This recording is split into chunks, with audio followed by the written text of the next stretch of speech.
Good afternoon, everyone. Just wanted to say welcome at our CST colloquium, our webinar today. We usually have these webinars every second Thursday. We've been having them since April last year. So welcome to all of you who've joined us for the first time, but also for those of you who join us regularly and join into the discussions and the questions. It's always really exciting to see who's online and who joins the discussion. And we've also formed a kind of a community in this last few months of friends and colleagues interested in how ideas about complexity, resilience, and are sort of taken forward in shared practices and what are working in these times of COVID or post-COVID. We can't speak about post-COVID yet, but just to sort of learn from each other how people are using different ideas and practices and innovations to cope in these times, or do things in different ways, or build communities and in a way that's collaborative and inspiring. And today we're really fortunate to have with us Zachary Lager, who will share his work that he's been doing the last more than 10 years in Mozambique. I met Zachary about 2 or 3 years ago, maybe 4 years ago, when you attended the PG DIP at the Sustainable Development module that we had at the Sustainability Institute, and you also presented some of your preliminary work there, which was extremely inspiring at the time. So I'm also personally quite interested in what your journey has been like and what your experiences have been. Zach will share his work on developing a community-level water, energy, food nexus project in rural Mozambique post-Cyclone Idai. And he's also the founder and director of an NPO called the Local Development Catalyst Network, that has a focus on agroecological farming and local conservation matters. Just as a kind of some house rules for today, it'd be wonderful. I see we're about 20 people joining. Let's see how it goes. After Zach's presented, I might just ask people to just, if you have questions, maybe even ask, because we're not that many people. We can actually have a nice conversation. I might just, invite you all as participants, and we can all sort of engage.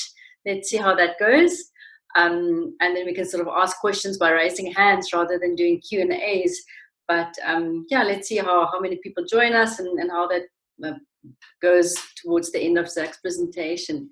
Otherwise, if you have any comments, just post them in the Q&A box. And also, it would just be great, if you wanted to start a conversation in the chat box, just share where you're from, what interests you have, and just say hi. It would be nice to just have some kind of feeling for who's there and who's joining us, and for people to share.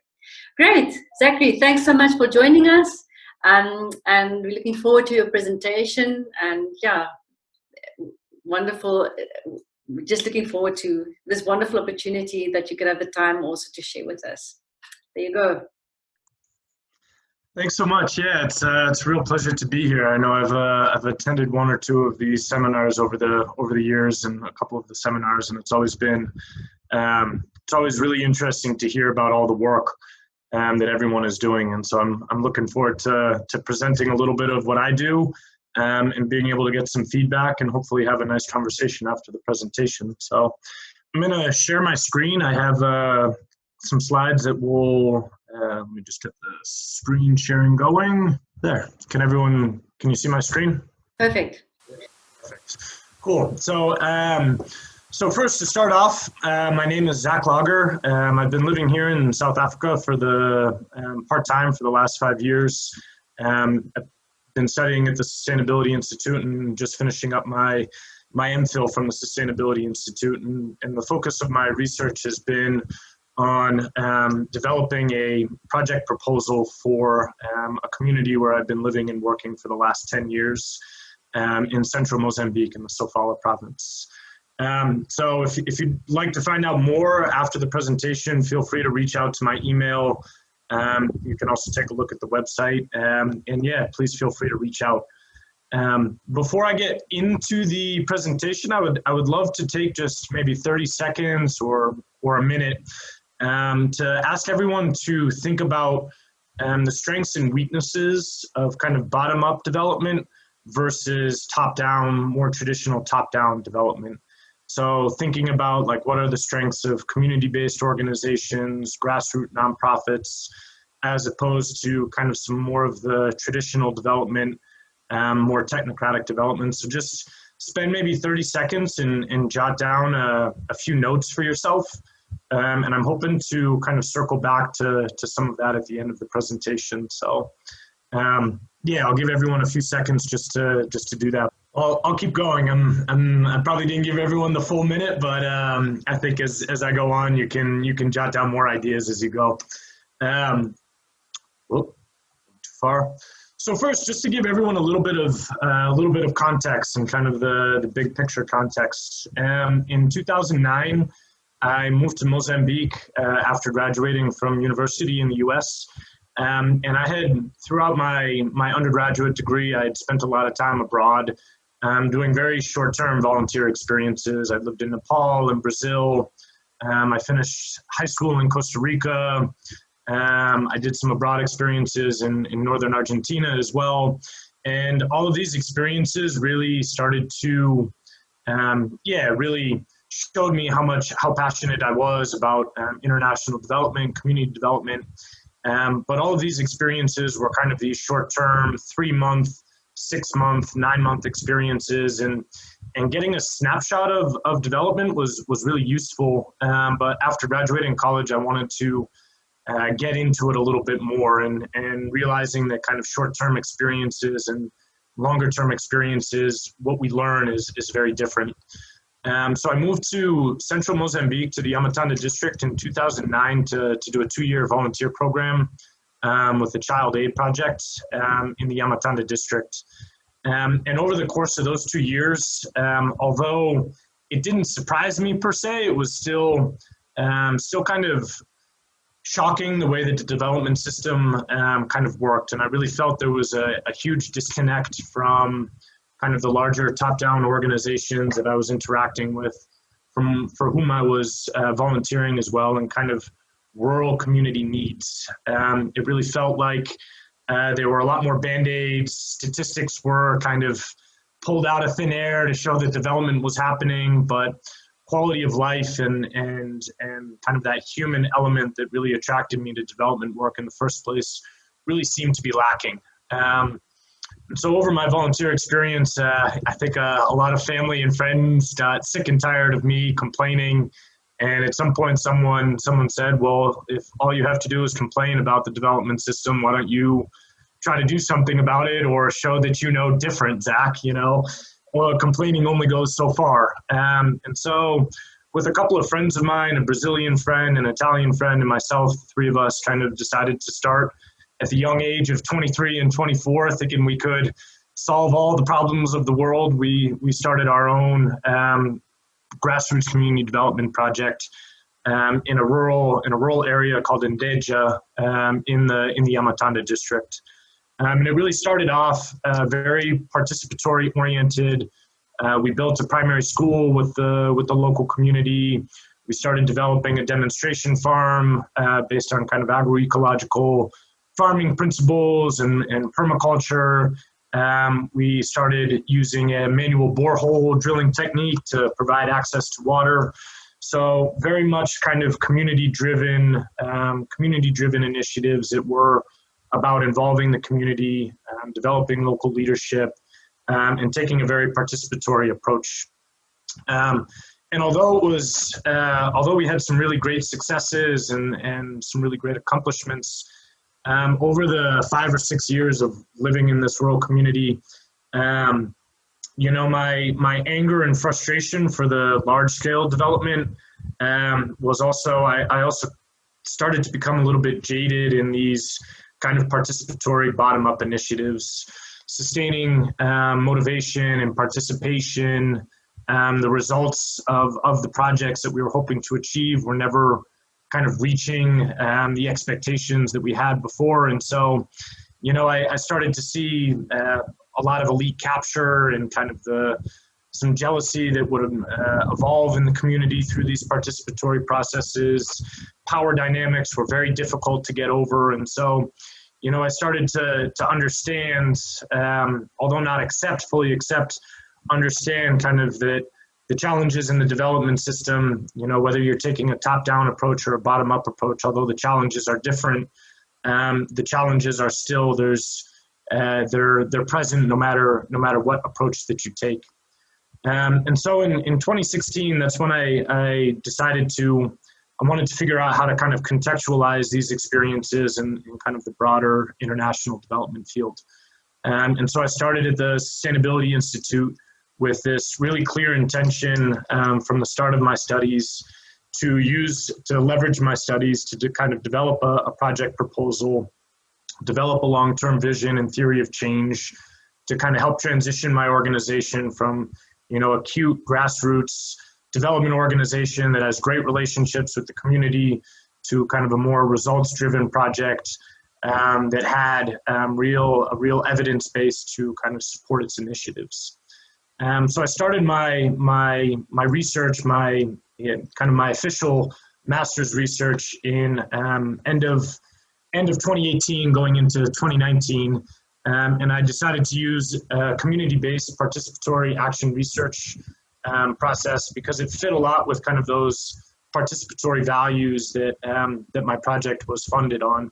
But then I also, through my studies and interacting with kind of transdisciplinary research, I wanted to kind of bring that into the process because I felt that transdisciplinary research had a much greater focus on dealing with power dynamics, informality, uncertainty, a lot of these things that, you know, I felt like I was confronting and didn't have a strong basis for utilizing.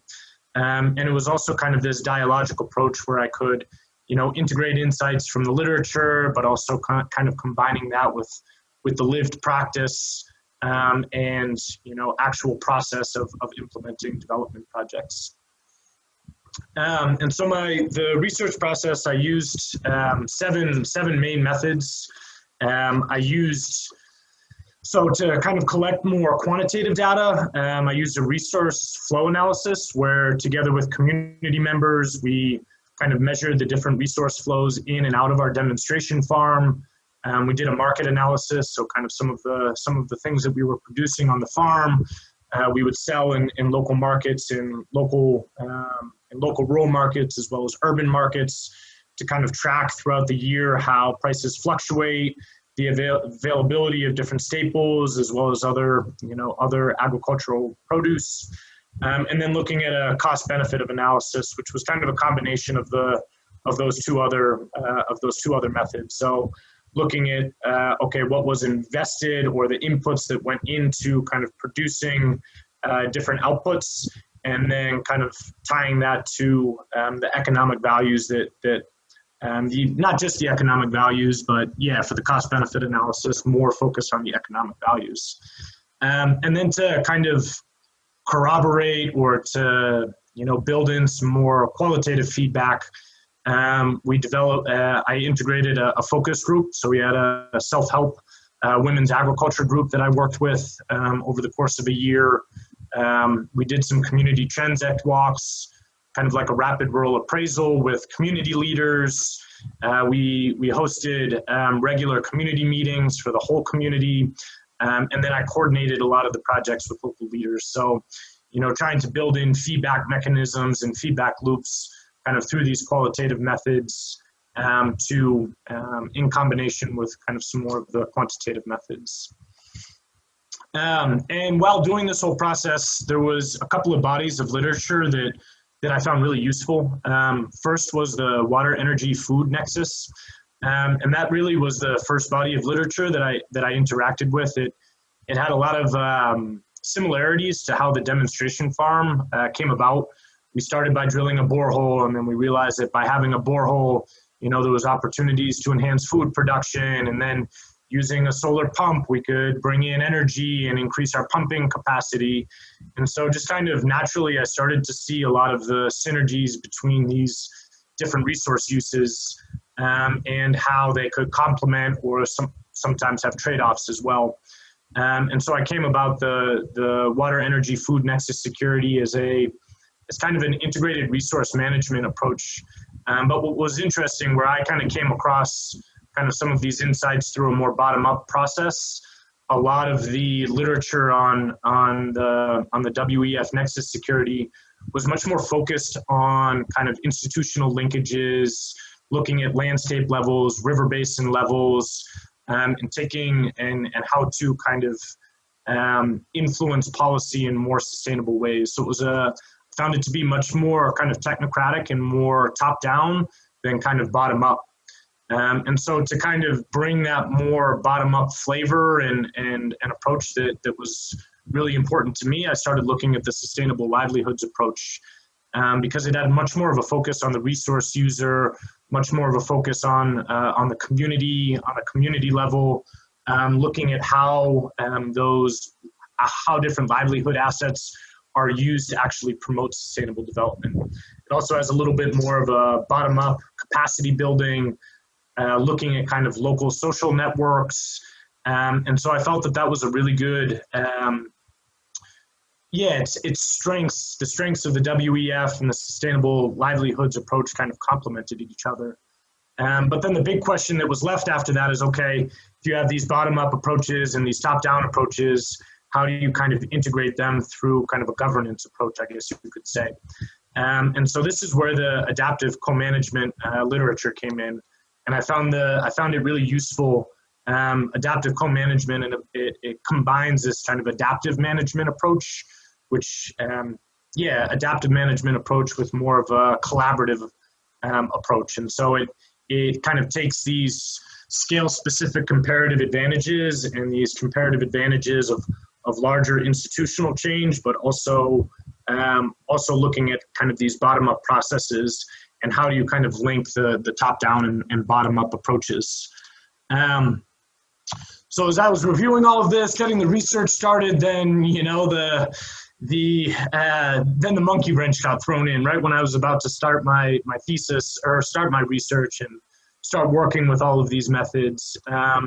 Cyclone Idai kind of came in and completely shifted the entire problem setting. The village where I lived was kind of the epicenter of one of the epicenters of kind of the humanitarian crisis. My village it's very, very close to the Pungwe River. The flooding from the Pungwe River and the Metushira River, it kind of, it really devastated the town where I had been living in, the village and the broader area. And so this, I had to kind of figure out all of a sudden, okay, how do I take this like really well-planned research process and all of a sudden shift and adapt it to, the humanitarian crisis that kind of unfolded after that. And so, what we ended up doing is we ended up kind of reimagining a lot of those methods to address a lot of the short-term needs. And so our coordinating with local leaders shifted to coordinating with how do we distribute food and, provide this rapid response because of the food crisis. We also help coordinate the cholera vaccinations in the area with Doctors Without Borders in kind of in Deja in the area. We use the demonstration farm in my home as kind of a vaccination site. We started rebuilding local schools, and so our cost-benefit analysis also kind of included a transparent budget review with the community to kind of see how resources were being spent. We distributed seeds kind of through the focus group. We started distributing seeds and working with local farmers to replant their agriculture fields, looking at water filters and how do we provide water treatment while, boreholes and other forms of kind of access to clean water got rebuilt.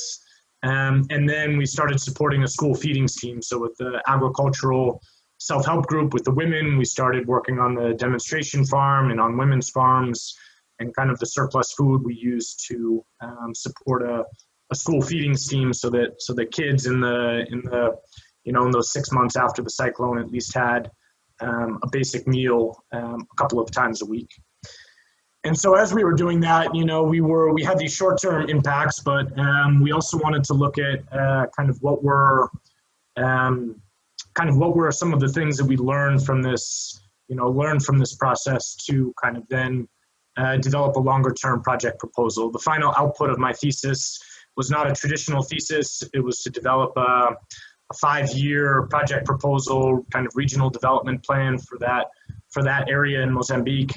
And so I wanted to look at, okay, what were kind of some of these reflections that could help that design process. And so I guess you could kind of call this the initial monitoring and evaluation framework, was kind of sorting the data and sorting the qualitative and quantitative feedback into kind of these 4 core areas: the enabling conditions, the limitations, kind of insights and opportunities, and challenges and constraints. And we could circle back and talk more about these perhaps during the discussion. I don't want to spend too much time on any one specific area. But what all of these kind of contributed to was coming up with a set of design principles.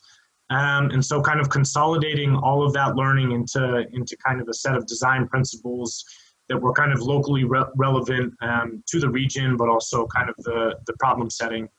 And what we found was, having a learning architecture, so kind of this participatory monitoring and evaluation process where the community was involved in developing the monitoring and evaluation framework, for collecting the data, was super useful and important. Building in kind of reflection and seeing participation as learning and reflection, rather than kind of the traditional forms of traditional understanding of participation as participation. Really thinking about it, okay, how do we promote learning kind of through reflection, both in small groups but also in larger community settings.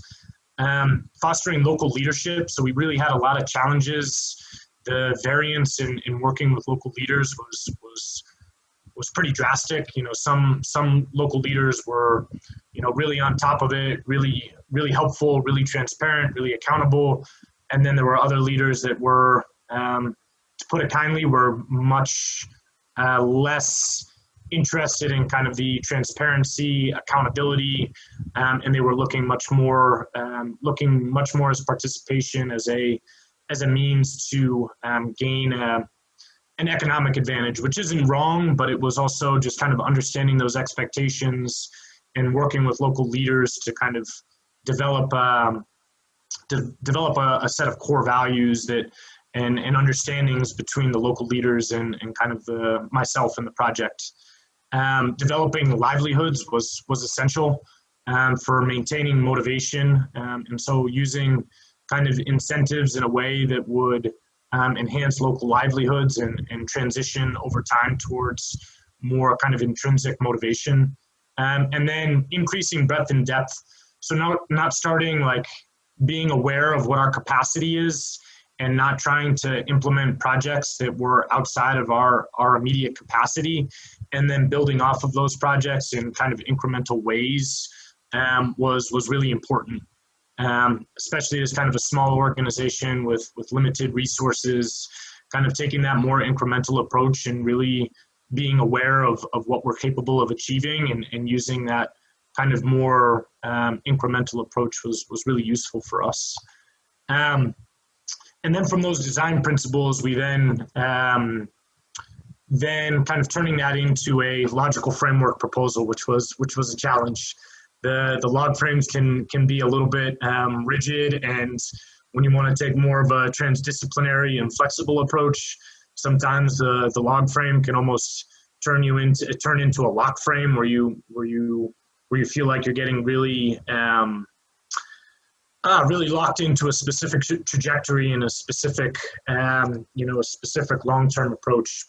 And so I did make some shifts to the log frame, that instead of having kind of objectives and outcomes, I wanted to kind of shift it towards looking at capacity building and capability building. And this built off a little bit of kind of Sen's capability approach, and kind of recognizing that people not only need skills, knowledge, and assets, but they also need the kind of the agency, the freedom, and the networks to actually deploy those skills and knowledge in meaningful ways. And the processes and the development projects and the development processes that we use can be very different, whether it's we're building the capacity or capability of community members. And so kind of distinguishing between those two, between capacity building and capability building, was really essential for me and for the project proposal. So if we look at kind of the activities, the capacity building activities were much more focused on training, so developing skills, but also kind of critical infrastructure. So the manual borehole drilling training that we're doing is building access to clean water, in key locations for community members. The agroecology livelihood training is building, building food security for the local school through a demonstration farm. The training is taking place on the demonstration farm. The produce is going to supporting the school. So rather, so a lot of it was on building the basic infrastructure. And then the capability building activities are, okay, you have these skills and resources, but just having the skills and resources doesn't always translate in community members actually utilizing them to kind of contribute to their generative outcomes at a household level. And so, you need the agency, you need to feel empowered. There's a lot of other things that go into actually taking those skills and deploying them. And so the capability activities are much more focused on kind of extension services, mentorship, and working with and deepening kind of that learning in a way that those skills can be deployed at more of a household level to enhance kind of livelihood outcomes. So that's kind of the big picture structure of how the project the project proposal was designed. Kind of throughout this design process as well, I utilized the focus group, the community meetings, to kind of propose some of these things, to bring some of these ideas up with the community, to get feedback, to kind of fine tune kind of the approach and then the monitoring and evaluation framework. So kind of the last step was for me to develop once you have kind of these goals and these objectives and the outcomes that you're looking for, how do we then measure progress on those different areas? And so the first area was to develop indicators. And if you kind of see on the innermost circle, you have the 5 forms of livelihood capital. And then you have the capacity building indicators and the capability building indicators. So those indicators, what we did with community members was look at each one of those 5 forms of capital. So I didn't use kind of this very academic and technical language. It was more conversational with the community members, but looking at like what would be meaningful indicators for each of those in each of those areas. And we developed for the capacity building indicators, skills assets. They were focused on the kind of the skills, assets, and knowledge, whereas in the capability it was more focused on empowerment, agency, network, and those sorts of things. And then to measure it, so our objective means of verification was using a locally tailored multi-dimensional poverty survey. And so I found the multi-dimensional poverty survey super useful because it really looks at like the intensity and the magnitude of different forms of poverty to kind of give a more nuanced perspective of how poverty manifests itself at local levels. And it was also super useful. Mozambique was, I believe it was the first country in Africa to use a multi-dimensional poverty survey in their census. And so it was, it's something that's kind of well recognized in Mozambique, and it has a strong foundation in Mozambique. But it also, there's a lot of different variations. So there's a Women Empowerment and Agricultural Index that also uses a multidimensional poverty that looks more at kind of the agency and empowerment of women in agriculture and rural areas. There's also a multidimensional livelihood index that looks at 23 different livelihood 23 different livelihood categories, and creates an index to measure access. And so it was really useful because it kind of the multi-dimensional livelihood index fit really well with the capacity building indicators, whereas the women empowerment in agriculture fit really well with the capability building indicators. And so tying that in was a way to kind of verify the local indicators with kind of a well-established measurement. And then the kind of the last process was building in this kind of the idea of the water, energy, food nexus, was to do an ecological impact assessment on kind of the three water, energy, and food. And so looking at what are the thresholds. So if we want to do manual borehole drilling and extract groundwater, what are kind of some of these thresholds that we need to respect within promoting all of these different projects. So it kind of looks at like that donut model. You have the ecological thresholds and you have the socioeconomic foundation, and it's that safe kind of operating space between the two that the project takes place. And then if you see kind of in the purple, those are all of the different kind of design principles that as we're going through the project that with the community, we want to continue to reflect on and refine kind of these design principles. And so this was kind of the big picture monitoring and evaluation framework that kind of emerged from this whole process. So I'm sure there's a lot that we can talk about and discuss. I haven't been paying attention to the chat box, but I've been seeing that there's been some things popping up there. But I kind of wanted to kind of conclude my piece with just a few big picture observations about the whole process of developing this project proposal. The first thing was that I found, super important, and also something that I saw, especially in kind of the international development response to Cyclone Idai, was the need for greater kind of self-awareness or organizational awareness of where different organizations fit into kind of the sustainable development ecosystem. And that's why I kind of why I asked everyone at the beginning to write what they saw as the strengths and weaknesses. I see a lot of large-scale organizations thinking that they're kind of community-based organizations and vice versa. A lot of community-based organizations thinking that they have the capacity and the capability to do large-scale development projects.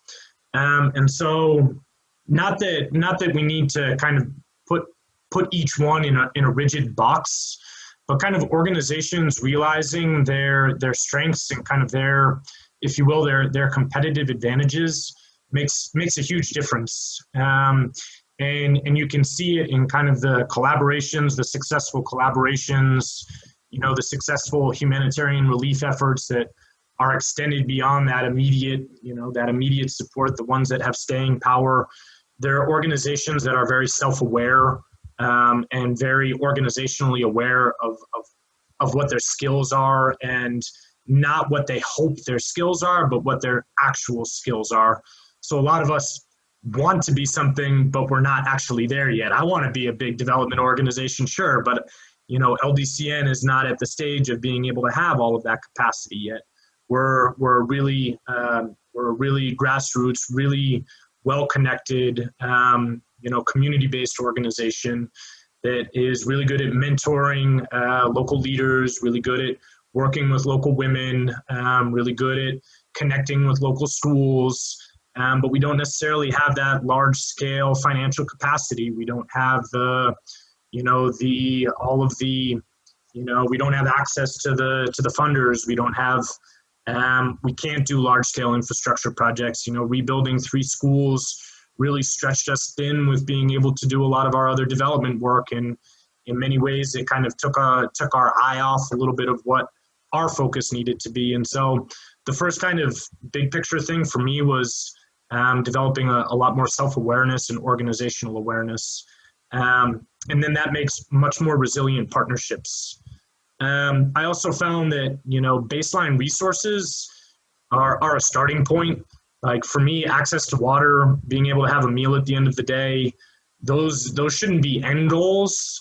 Those should be kind of the starting point for promoting more flourishing futures. It's really hard to kind of promote local livelihoods or expect community members to kind of,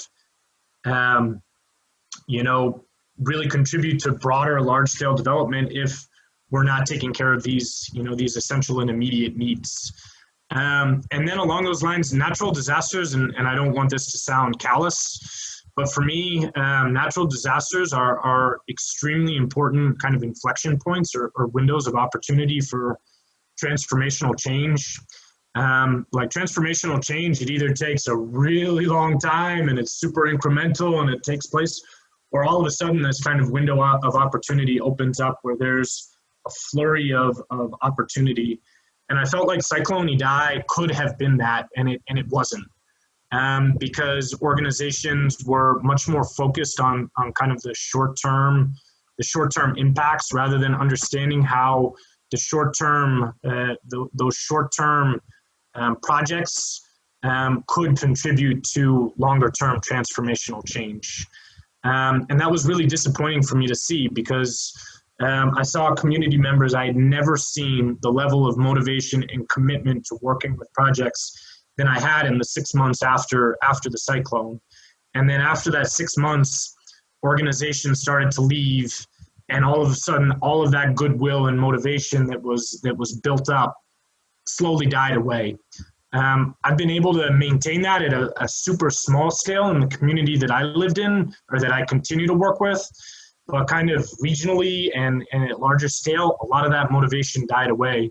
And with climate change, especially in this region of Mozambique that's extraordinarily vulnerable to climate change, we just see 3 weeks ago another cyclone come in and really impact the area. If we start to see these natural disasters as opportunities to bring about transformational change, I think that could be a paradigm shift in how we look at natural disasters. And then choice. This kind of ties into, and I'm sorry I'm going a little bit longer. Choice kind of ties into this, in that incentives are great to get started, but if incentives don't shift towards motivation, then that doesn't bring in choice. And at some point, community members, organizations need to make conscious and clear choices in order to feel empowered and to develop. And then the last one is kind of in combination. Although natural disasters are a window of opportunity and could be an inflection point, what allowed kind of the LDCN to kind of respond in the moment was that over 8 years, we nurtured these relationships. And so, 3 days after the cyclone, we were already on the ground doing distributions. And for 4 weeks in our area, we had already finished our distributions when large organizations had just started theirs. And so, by nurturing kind of these incremental changes and relationships, it allowed us to respond much more quickly to these windows of opportunity. So that's, I'll end there. I'm very curious to now open up my chat box and see what people have been chatting, but hopefully here for the last 20 minutes, we can have a little bit of a conversation. Thank you very much, Zach, for a wonderful presentation, but also for the honesty and the openness and the sort of the grittiness that you're sort of willing to speak about also. And it's amazing also to see how you've managed to combine your lived experience from being in such a project and combining it with a kind of a formal language and theories, and thinking about how this can be translated into kind of contributing to theory, or how theory responds to kind of a lived experience of that, and then to come up with a kind of a rigorous framework for monitoring and evaluation, which is badly needed in any of these kinds of situations, and making it alive in relation to your lived experience and the theory that comes out of that. And then to be able to come out and say something about, different ways or different indicators or different experiences that need to be measured, such as you mentioned, self-awareness, ability to choose, being able to nurture relationships. Those are things that are so tacit and so human in all of these things, and often, overlooked when having to report or engage with strategies and plans. So thank you very much for really being rigorous and putting some kind of meat to the structures. I was looking at the chat box and Q&As, and there's two questions in the chat box which I'll attend to just now from Casimiro and Tabo. But I thought Nadia, who sort of put me onto you and suggested that we invite you, shared an interesting comment in the Q&A, and I asked her whether she'd be willing to maybe go live and quickly respond maybe just to your presentation, and also maybe pose a question live. So Nadia, thank you very much that I can put you on the spot like that. And you're welcome to unmute and pose a question or respond. Thank you so much. Hi everyone, and hi Zach. Yeah, thanks again for agreeing to be part of this webinar. I wasn't sure I was going to be able to make it, so we had all sorts of kind of school orientations going down, but I'm very happy that I could. And it was really lovely to listen to your presentation. And I think, as Rika mentioned, seeing at the moment, the WEF nexus, the kind of water, energy, food nexus, or, however it is called, like food, water, energy, food, is being used a lot in lots of frameworks, their funding opportunities. And I think lots of people struggle to kind of get to grips with what this means and what this translates to in a project. So I really liked how you kind of use that framing, but then also the overlaps and interconnections with other framings to try and create value and meaning in the work that you do. And I think, the monitoring, evaluation, and learning is such a tricky issue. And often, there are these fantastic funding opportunities, but they come with what you call, and I love it, these lock frames. And so some of the dimensions that you mentioned, around empowerment, around inclusion, voice, agency, I wondered if you could provide some examples, like what type of things emerged from the communities that you worked with, and not to say that those are the ones that can then like cookie cuts it to another one, but it will be interesting to know like what types of things did people talk about when they were speaking about issues related to that. And I guess linked to that, you kind of need to be quite skilled to be able to pick up in the conversations, what they were saying. It sounds like this is talking to issues related to, trust, and how much of that you need to be quite skilled at before you start embarking on some of these more bottom-up ways to kind of measure and learn together with the people that you work with. Sure, yeah, I can definitely talk about some of those things. I think, so a really easy example, probably the easiest example to kind of get the conversation started with the focus group that we were working with, the Women's Self-Help Agriculture group.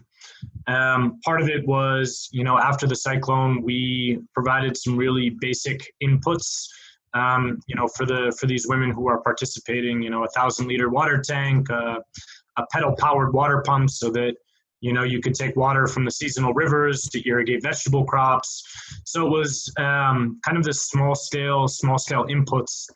And what we found, or unfortunately what happened with one of the women, for example, is that her husband ended up selling some of these things off, and the woman the woman who was involved and kind of wanted to leave a little bit of the group because she was, she didn't really felt like she was participating in it. But then, when she would go home, she wouldn't have any meaningful power in making kind of household decisions about how those agricultural inputs were used. And so kind of that kind of observation that's what kind of prompted a lot of this thinking into kind of agency and empowerment and how to measure it. And it led me to kind of finding this Women's Empowerment in Agriculture Index that was, they have kind of 10 different indicators that are weighted in different ways that, that had to do with the domains would be production, resources, income, leadership, and time. And so then it would look like, for example, for production, input in production decisions at a household community level, at a household level, about how you plant your farm, autonomy in making those decisions, who owns the agricultural assets and inputs, So it was use of the income. Did the women have that income? And then it immediately, when she got home, did it have to go to her husband? So a lot of kind of these gender issues are what really prompted me to kind of think about all of these things, because when the women came to the demonstration farm to work, they demonstrated, they clearly knew all the skills. We did composting activities, seed saving, all of these different things. But then when we would go to visit their home gardens once a month, so part of the focus group, we would visit each one of these women's in their home, and you saw this huge variation in not huge, but you saw a pretty considerable variation in how those skills translated to use at individual family levels. And then you're right, the conversations to be able to actually talk about those things were super difficult, because a lot of the women were not empowered to talk about it. And so it was really tricky between kind of observing some of these things and kind of coming to my own kind of inferences from these visits, but then also kind of allowing some of those women to speak. And for me, the best strategy, especially as a white American foreigner who's working with these women in these focus groups, was to find kind of a woman or a couple of the women that were strong leaders to kind of facilitate those conversations. And so instead of me kind of leading and asking those questions, kind of allowing, one of the women that does show, there was a neighbor of mine who I've known for a long time, and she's, this incredibly outspoken, powerful, very, comes from a really incredible family that, she lives with her father-in-law, and, all of the men in her family really allow her to, speak and have a voice. And so she had a very strong voice in this focus group. And so instead of me kind of asking the questions, seeing if I could almost work through her to kind of get some of the answers, and, understanding, well, did you want to sell your water tank? And her not really wanting to sell it, but, the woman being much more, this also had to do with expectations. The women had much more of a desire to grow food than to earn an income, because many of them, they knew that as soon as they earned an income, the money would go to their husbands, whereas if they were producing food, they could use it for their families. And so, having conversations, well, do you want to earn an income? And there was this yes, but then as you dug deeper, you realized, well, earning this income actually, created some friction at home.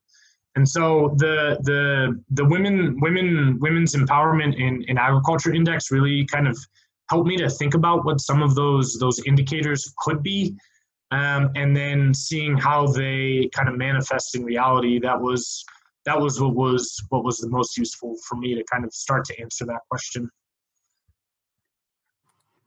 Hope that helps a little, or answers a little bit of your question. I think we could have a whole seminar just on that question alone.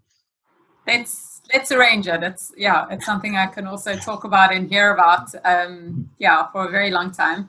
And I'm definitely looking forward to reading, your thesis and how you brought some of this together. So looking forward to that.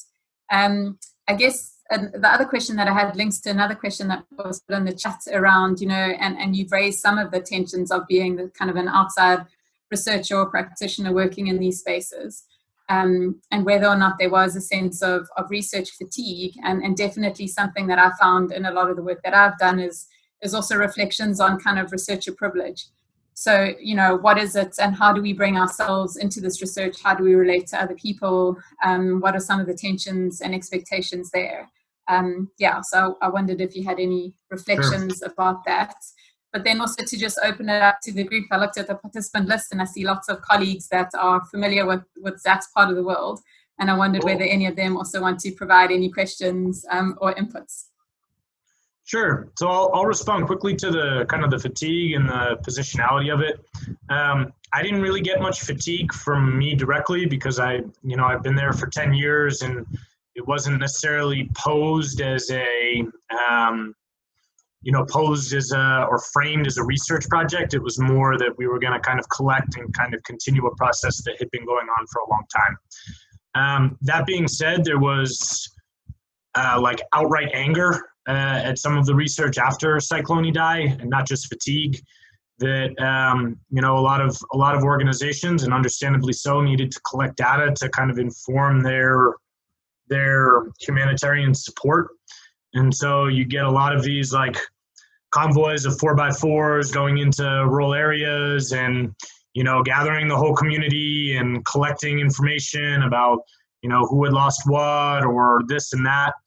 And that process went on for a month, after the cyclone. And people were, frankly, a lot of people were just pissed because they were, hungry, and they were tired of seeing people show up in their vehicles and their air conditioning and in the blistering heat. And all it was collecting data for, something a month down the line when they needed some support in the immediate days afterwards.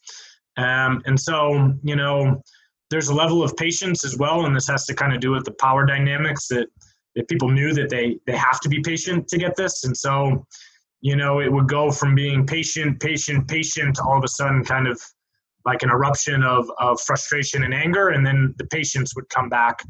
And it felt like a lot of people, this is just my personal feeling, it felt like a lot of just kind of passive acceptance of the situation until all of a sudden it kind of boiled over. So there was definitely some of that research fatigue, and navigating the complexities of being a foreigner in a rural village. That question has been something that's been with me for 10 years, and I think it'll be with me as long as I continue to work where I am. And it just it takes a humbleness and a willingness to just takes a humbleness and realize that, I can't solve that problem. I just have to work within it. And if some people get frustrated with me, then, people are going to get frustrated with me. And if other people love me, well, then they love me, and having to kind of deal with those ebbs and flows is just, comes with part of the territory when you sign up for the job, or when you decide to go for it. And if you're not prepared for that, well, then it's probably not the work for you. Thanks. I can see a question here from Alicia around how did you overcome the top-down approach or political interference in planning with communities, which seems to be a challenge in the region, but I guess is a challenge kind of felt everywhere. So yeah, I don't want to, sometimes when I do these presentations, it can sound like I'm bad-mouthing the top-down organizations, and I know it can come across that way, but that's, by no means is all, do I believe that all kind of top-down development is bad. There's a need for certain parts of it, and not all kind of political interactions I've had have been negative. I've had some really positive interactions with some large international NGOs, some really positive interactions. What I found is how do I deal with it or how do I overcome with it? I mean, to be honest, if I start interacting with an organization that I don't really feel like is very aware of what their role is, I don't interact with them, and I avoid working with them, and it's been a real limitation of mine that I have to challenge myself on a lot. I've really tried to kind of fly under the radar and work kind of directly with communities and people, rather than kind of getting too caught up in kind of some of the political challenges.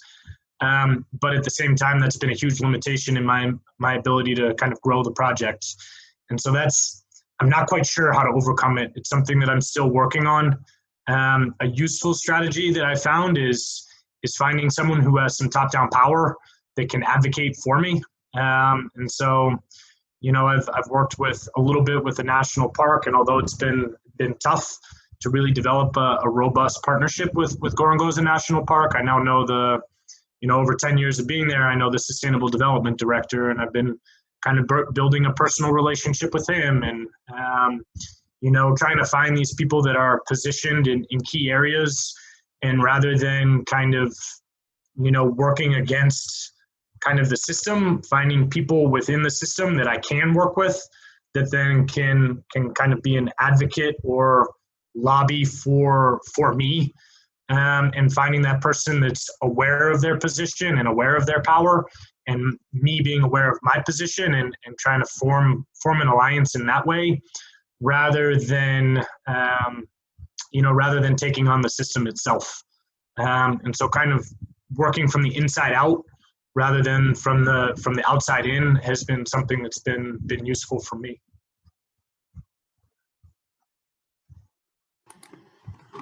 Cool, thank you. Sorry, I've just jumped in here and I'm taking over, Rika. Hope that's okay. I can see two other questions in the Q&A box. I'm not sure if you can see them, Zach, but there's a question from Maren, which is related to, you mentioned the opportunities that a crisis symptoms brings, and that how there are opportunities for these moments of paradigm shifts, and maybe reflecting on how Mozambique have lived up to the moment after Idai, and what you think needs to happen besides relationship building to ensure that they're ready for the next crisis. And I know that, there's been another cyclone since, and whether or not you've noticed any kind of shifts in kind of behavior or practice. So I think, this was what was really useful about seeing your presentation a few weeks ago, Nadia, is that sometimes one of my struggles is that I haven't always been connected in kind of the larger scale structural changes, and seeing how these community groups are organizing, and seeing how that happens at scale, and seeing how that's happening throughout the province is really encouraging. I can say at a community level, and kind of a behavior change in kind of my area. I know people were much more prepared for the cyclone a couple of weeks ago. There was much more information that was shared. And so I think it will contribute to the disaster preparedness. That's a difficult word to say. I think is definitely improving. I think what the next kind of iteration of that is not just being prepared for a disaster, but how to then, extend that into longer term development. And for me, that's as much a question of behavior change as it is kind of prioritizing how resources are used. And so I've seen from infrastructure, we rebuild infrastructure, and it's much more prepared for, for the next cyclone. And we've seen that in all the schools that we've rebuilt. But does education get better? Does kind of these underlying, how do you connect kind of these longer term development processes with the shorter term? And that's where if I were to continue my studies or look to kind of extend this project or, implement this project proposal, that's where my interest would lie, is how do we connect these short-term processes and long-term processes. So I don't have a clear answer to that, unfortunately. It's what I'm also seeking answers to. I think there's a lot of opportunity there, especially kind of for regenerative agriculture, for, different, which is my kind of passion area, for access to water, for kind of seasonal livelihood opportunities that can kind of come from these, shifting our approach to agriculture, when you plant, how you irrigate, when you irrigate. A lot of those sorts of things are things that I'd be really interested in kind of deepening my understanding of.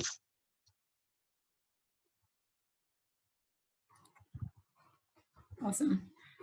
I see that we've got 1 minute left before 2 o'clock. I'm not sure if we can squeeze in another question or two, or we can schedule another webinar or another discussion where we can dig into some of these things in a bit more detail. I think the richness from having people that are working in the field, and the experiences from working in a space for a long time, and kind of the difficulties, but also opportunities that brings is really, it's been wonderful to hear about that. Rika, I think I will leave this over to you in terms of process, but I have seen there are two other questions, one from Odie and one from Marlon, which we can copy, and we can also send, or maybe if either of those people also want to reach out to you, Zach, we can also provide your contact details, and people can start having these conversations with you as well. Sure. I'll put in the chat box, I'll put my email again. Great, thanks. Thank you, Nadia, also for jumping in, and yeah, it's really, yeah, thank you so much for that. Thanks. I'm gonna just sort of stop the conversation right here, unfortunately, making a top-down decision to respect people's time, but also to thank you very much for your time, Zach, and for everyone that participated today and for the questions you've asked. Thank you also that we will be allowed to engage with you via email. And yeah, like Odie said, those differences between capability and capacity and the networks of the, you know, but reaching out and working with sort of top-down organizations and community level perspectives and how these things fit together is amazing. And I think we could probably do something bigger with a few other conversation partners as well, to allow a deep and rich conversation with yeah, with a larger audience. Thank you so much, and I'm looking forward to learning more and reading also your work, as Nadia said, and hoping to see you in the near future. Thank you so much, everyone, for joining us. Yeah, thank you. And thank you for all the questions. Yeah, appreciate it.